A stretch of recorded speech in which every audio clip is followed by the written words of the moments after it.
સાથે કરીને સમીક્ષા કરવામાં આવશે। આ ઉપરાંત આવતીકાલે સવારે 9 કલાકે ભારતના વિદેશ મંત્રાલયની મહત્વની પ્રેસ કોન્ફરન્સ થવા જઈ રહી છે, જેની અંદર ઓપરેશન સિંદૂર જે ચલાવવામાં આવ્યું છે અને વર્તમાનની અંદર જે કાર્યવાહી ભારતે જવાબી કાર્યવાહી કરી છે પાકિસ્તાનમાં, તે અંગેની તમામ વિગતો છે તે જાહેર કરવામાં આવશે, જેની અંદર કર્નલ સોફિયા અને વિંગ કમાન્ડર વ્યોમિકા સિંહ પણ ઉપસ્થિત રહેશે, વિદેશ મંત્રાલયના અધિકારીઓ પણ ઉપસ્થિત રહેશે। એ પ્રેસ કોન્ફરન્સ આવતીકાલે સવારે 9 કલાકે થવા જઈ રહી છે।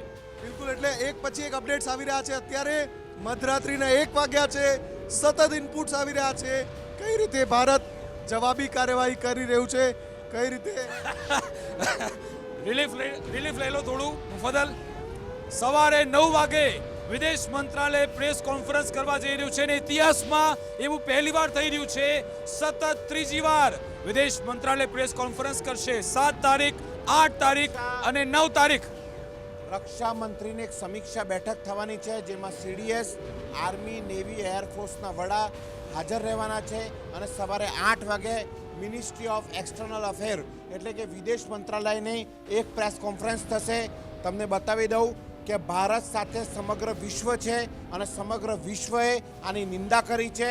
અમેરિકા વચ્ચે મહત્વની જવાબદારી લઈને આવ્યું હતું, પણ ભારતના વિદેશ મંત્રીએ અમેરિકાને કહી દીધું છે કે અમારા દેશની વાત છે, અમે જોઈ લઈશું અને અમેરિકાએ બી ભારતને સપોર્ટ કર્યો છે।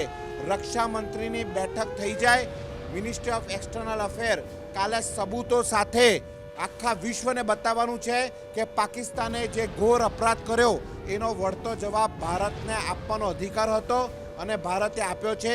બીજી બાજુ પાકિસ્તાનનું તખ્તાપલટ થઈ ગયું છે। કાલે પાકિસ્તાનમાં બીજી સરકાર અને કાલે પાકિસ્તાનમાં બીજા આર્મીના જનરલ દેખાશે।